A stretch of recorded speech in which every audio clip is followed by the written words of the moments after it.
reports coming out today that Ratcliffe has very much said he wants to build a legacy at United. He's 71. He doesn't have much time left. He wants to see changes happen. He wants to see changes happen quick to the structure, to the stadium, to the transfer approach. So what is reportedly Ratcliffe's goals? What does he want to do and want to do quickly at Manchester United? What could we be seeing in the summer? Who are reported transfer targets? What is the approach? What could the ins be? What could the outs be? Bruno Fernandes, Eriksen linked with a Manchester United exit. Well, we're going to get into all of that in today's video. So please do hit that like button and, of course, subscribe down below if you're new. But let's dive into the first bit of the story by Samuel Luckhurst saying, Sir Ratcliffe is getting down to business at Manchester United as Ineos awaits a regulatory approval for their stake in the Premier League. Other figures from Ineos are understood to be spending extensive time in Manchester as they continue their audit of Manchester United amid planned structural change.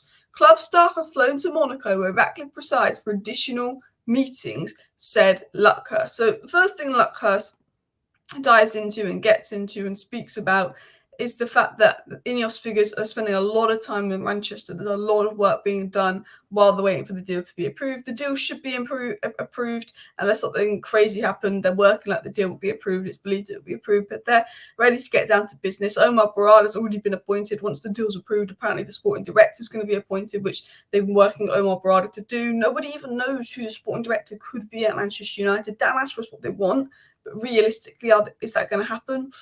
Could be difficult. It was then said that Manchester United have held meetings within the last 2 years about whether to enhance or rebuild Old Trafford.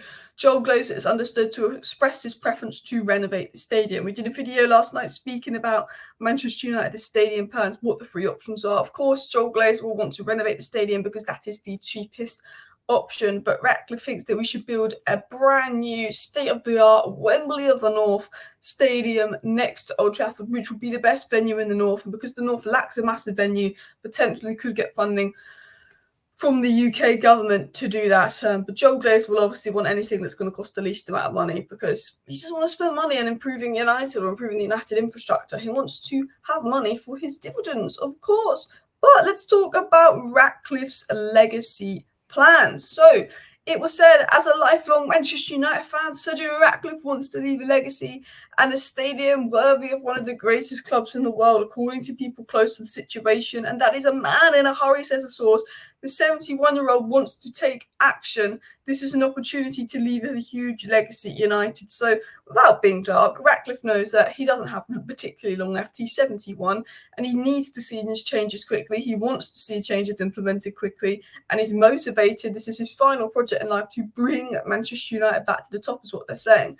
I love Old Trafford. I don't want Old Trafford to be demolished. I want something to be done with Old Trafford. But I think the idea of a legacy stadium that would fit one of the greatest clubs in the world is needed. You look at Real Madrid Stadium, you look at Tottenham Hotspur Stadium. Old Trafford was the stadium to be. Old Trafford was the best stadium, but it's back in the day. But it's outdated in the last 20 or so years. It's been needed to be done. It's been needed to improve.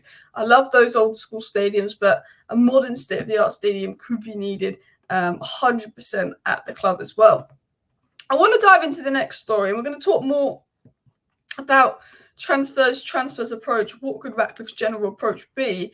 And this was a report that I saw on OneFootball by Football Insider, and they said that one thing Ratcliffe is reportedly set about fixing is the Premier League club's wage bill, as the 71-year-old would like to bring it down, said Football Insider. The report says this could prevent Man United captain Bruno Fernandes from getting a pay rise if the Portuguese is offered a new contract at Old Trafford. There's a lot of interest being shown in Bruno Fernandes by external clubs, and they said that maybe United will offer him a new contract. I don't think they really need to, because I don't think Bruno's going to leave us to Saudi or leave. Even I think Bayern Munich was the other club that reportedly had an interest in him as well. I don't think he'd want to go to the Bundesliga. But what is interesting is Jean-Claude Blanc's first major job when he went to Juventus was to lower the wage bill, cut down the wage bill.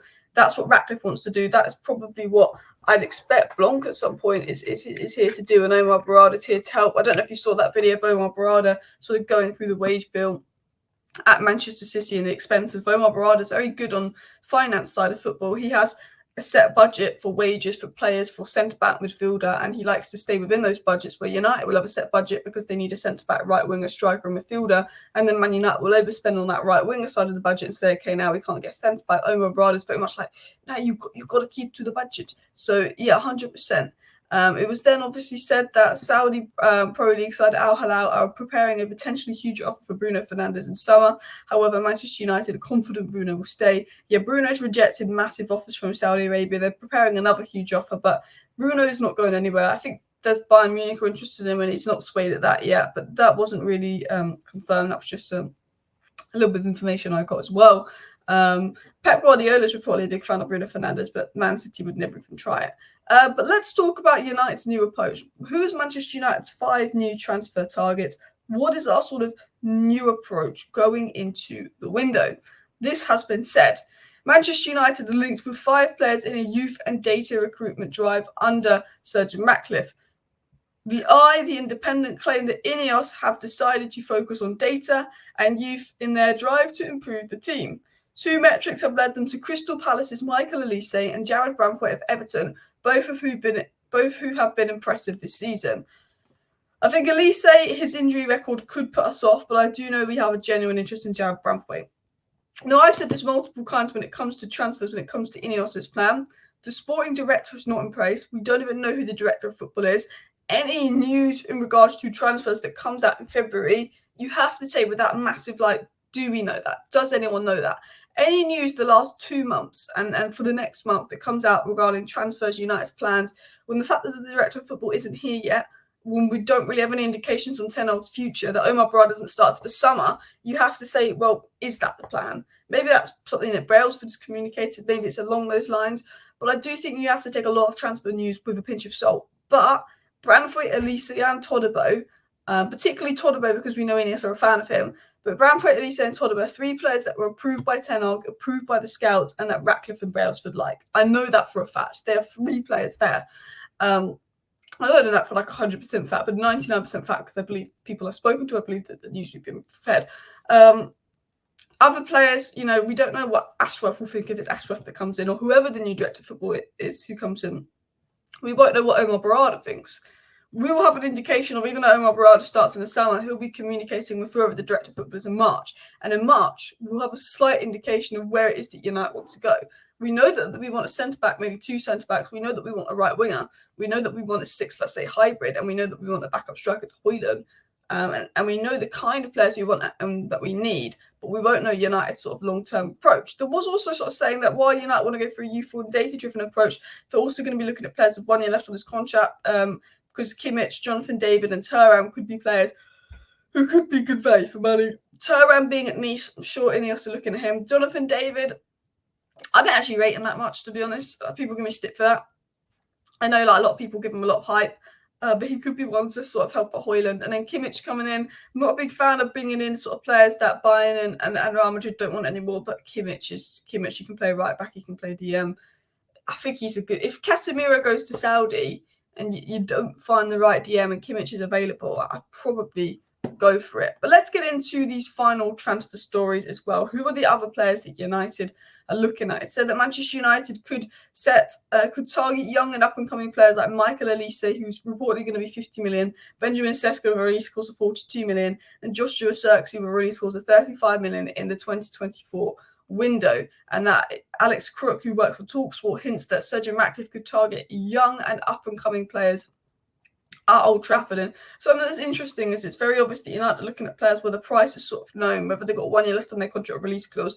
Benjamin Sesko, 42 million, Zirkzee, 35 million. Again, Benjamin Sesko, we really linked to him, we really liked him, but we didn't believe he's ready. I don't think he's been amazing at RB Leipzig, to be honest. And I think while there's a really good potential in him, and 20 years of age, he could, 42 million could be a steal.